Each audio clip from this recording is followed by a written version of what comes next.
Bonjour à tous et à toutes, ou plutôt bonsoir, puisque la nuit ne va pas tarder à tomber. Alors, j'ai reçu aujourd'hui un email assez court mais intéressant, dans laquelle la personne me dit notamment, hein, entre autres choses intéressantes, déjà que les autres me trouvent bizarre et que cela m'agace. Voilà, c'est une coupe, un extrait de message, mais qui est intéressant. Et effectivement, je ressens un peu la même chose. Beaucoup de gens me trouvent bizarre et cela m'agace aussi. Pourquoi cela m'agace? Parce que finalement, la bizarrerie pourrait être levée très rapidement. On ne me trouverait pas bizarre du tout si on se posait un petit peu la question du pourquoi de mon comportement. Il n'y a rien de bizarre en fait mon comportement. Au contraire, il est peut-être plus logique, plus sain que celui de la plupart des gens. Alors, en ce qui me concerne, il y a deux ou trois clés, enfin, je ne sais même pas s'il y en a autant même, hein. Et une fois que l'on a compris deux ou trois choses, on a tout compris. On a compris l'essentiel du personnage. Et la bizarrerie trouve son sens et il n'y a plus de bizarrerie, en fait. Voilà. Alors, ça me fait penser aussi à une remarque qui m'a été faite il y a de nombreuses années, puisque je ne fais plus de dédicaces depuis bien longtemps. Donc c'est vers peut-être 2016-2017, et quelqu'un s'est avancé vers moi, a repéré un de mes livres, qu'elle avait lu d'ailleurs, qu'on lui avait prêté. C'était L'inconnu du lac de Guéry. Et les personnes qui lui avaient prêté ce volume lui avaient dit, tu verras, on n'y comprend rien, c'est hermétique, c'est incompréhensible. Et elle l'a lu, ce livre, elle a dit, ben non, ce n'est pas tellement hermétique, ce n'est pas si incompréhensible que cela. Voilà. Et en fait, c'est ça, moi. Tout le personnage est facile à comprendre si on a quelques clés. Par exemple, la clé du sexisme. Pourquoi je réagis mal par rapport à certaines remarques ineptes, sexistes, du genre bise versus poignée de main, du genre, je sais pas, on fait passer une femme avant un homme. Ça n'a pas de sens pour moi. C'est du sexisme à l'état pur. Bon, je suis pas précurseur dans ce domaine, mais puisque d'autres l'ont pensé avant moi, mais dans quelques années, on se dira, mais ce Pierre Calmar, il raconte des évidences. C'est une évidence que la galanterie, c'est sexiste. C'est tellement évident, c'est un plus un égale 2 pour moi. Donc, je rabâche des évidences finalement, hein, ça vous le savez. Qu'est-ce qu'il y a d'autre comme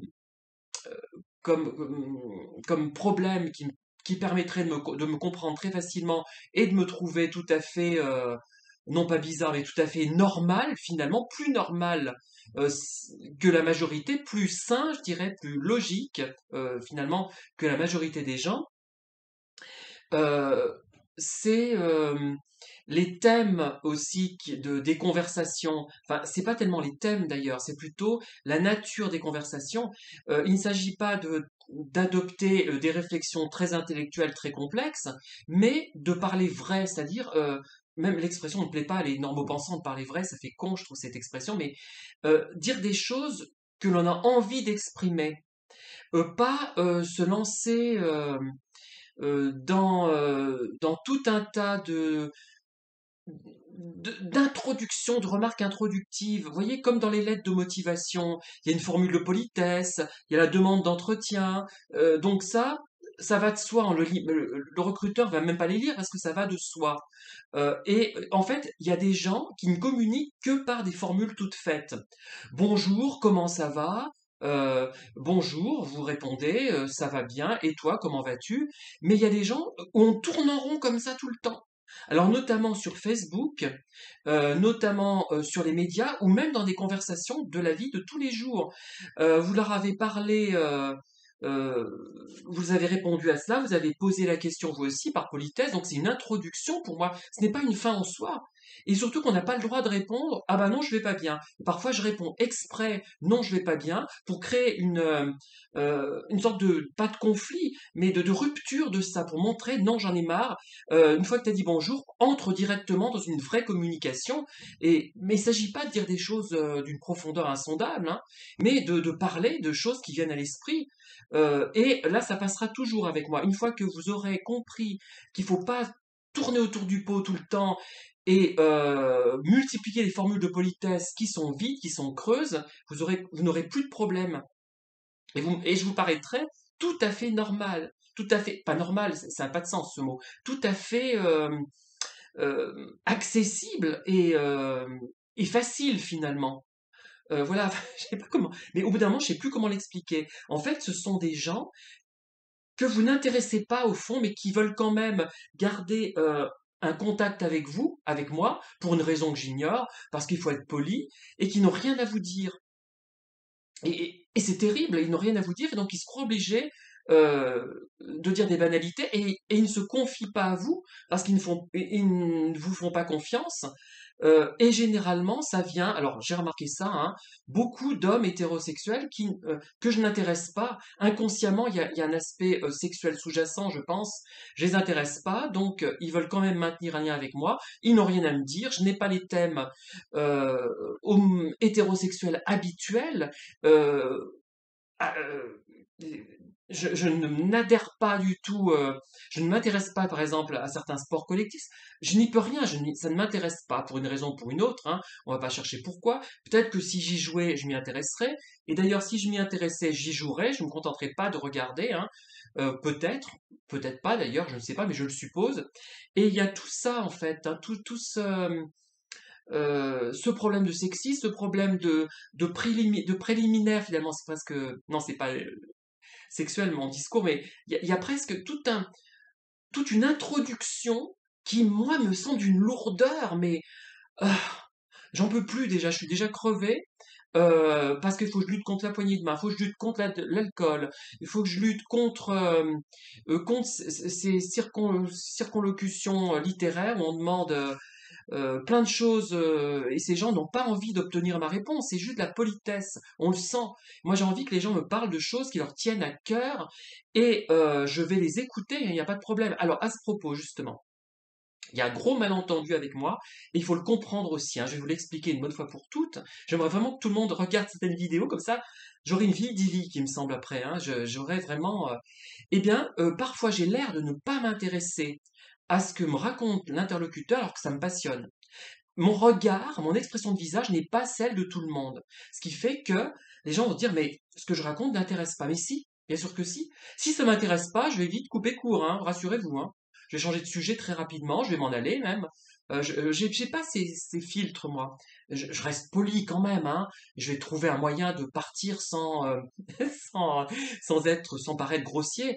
Mais si je reste, si je suis assis devant vous, je reste à vous écouter, c'est que ça m'intéresse. J'aime beaucoup écouter les gens, mais mon regard ne va pas donner cette impression. Alors, dans l'idéal, si vous voulez, l'expression que je préférais quand j'écoute quelqu'un, c'est ça. Voilà. Si vraiment, pour me concentrer vraiment sur quelque chose, j'ai besoin de fermer les yeux. Même pour parler, je peux pas regarder complètement l'interlocuteur tout le temps, quelques secondes. Après, je lève les yeux au ciel. Après, voilà.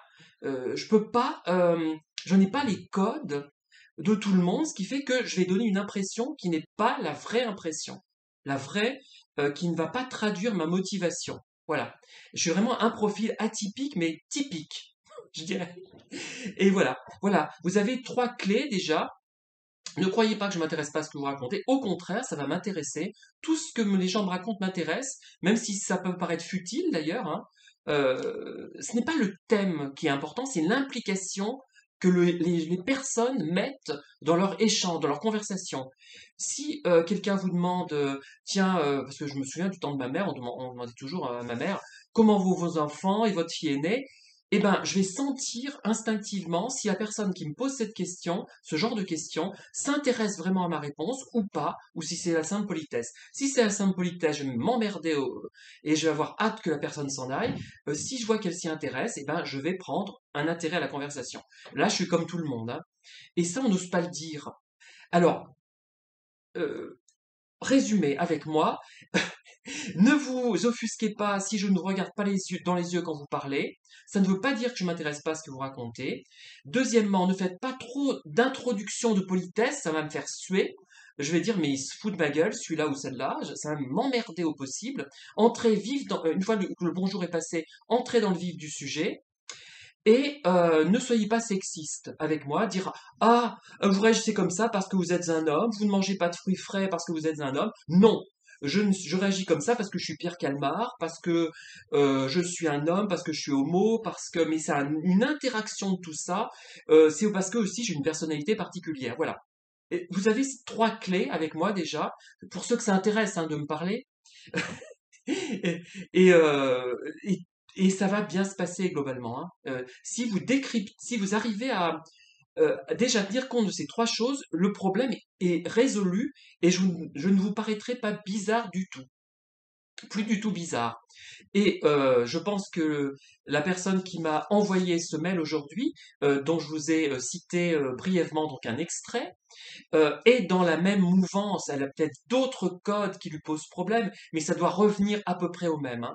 Puisque ce qu'elle me raconte dans ses mails, ce qu'elle me dit, ça me renvoie à ma propre image et j'ai l'impression d'une personne qui a des problématiques, a des centres d'intérêt, a une attitude plutôt face à la vie, parce qu'on n'a pas les mêmes centres d'intérêt, une attitude, une façon d'appréhender les autres et les événements et la vie de la même manière que moi, et ce qui fait que le courant passe, comme on dit, pour utiliser une expression toute faite que je n'apprécie pas. En tout cas, merci de m'avoir écouté. À très bientôt. N'hésitez pas à faire des commentaires si vous vous sentez concerné par cette vidéo.